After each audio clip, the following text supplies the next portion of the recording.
Israel और Hamas की जंग में पूरा मिडिल ईस्ट आग की तरह जल रहा है। इजरायली हमलों के निशान खंडहर में तब्दील हो चुकी गाजा की वो इमारतें दे रही हैं जिनमें कभी लोग रहा करते थे। इसराइल के घातक हथियारों, बमों, मिसाइलों ने गाजा में हर तरफ तबाही की तस्वीर बनाई है।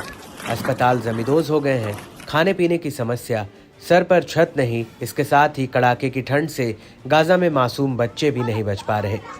सीज फायर की कई कोशिशें नाकाम हुई और ये हमले इसी तरह जारी रहे। हालांकि इन हमलों में इजरायली बलों को भी भयंकर नुकसान का सामना करना पड़ा, लेकिन गाजा की तस्वीर इस 2 साल से जारी जंग ने बदल कर रख दी।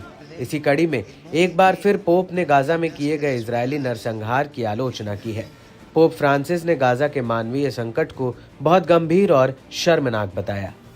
दरअसल एक कार्यक्रम में शामिल हुए पोप ने तबीयत ठीक नहीं होने की वजह से खुद भाषण नहीं दिया। उनका भाषण एक सहयोगी ने पढ़ा और गाजा में चल रहे हमलों पर जोर दिया और साथ ही सीज फायर करने पर दोबारा प्रस्ताव दिया। E alla liberazione degli ostaggi israeliani a Gaza, dove c'è una situazione umanitaria gravissima e ignobile.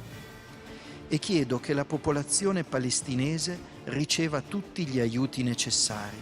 Rafforzare l'unità nella diversità. La guerra è sempre un fallimento.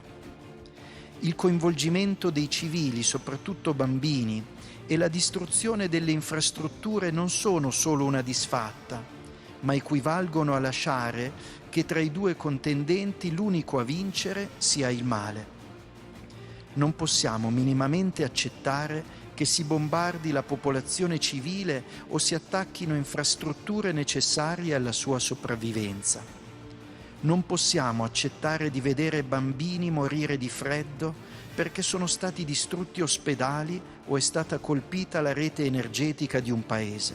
ये पहली बार नहीं है जब गाजा और इजराइल के बीच पोप ने मध्यस्थता की बात की हो। पोप ने इससे पहले 22 दिसंबर 2024 को एक आयोजित कार्यक्रम में भी गाजा पर इजरायली हमलों को क्रूरता बताया था और कहा था कि दोनों के बीच सीज फायर होना चाहिए, जिससे कि गाजा में मासूम बच्चों और महिलाओं की जान बचाई जा सके।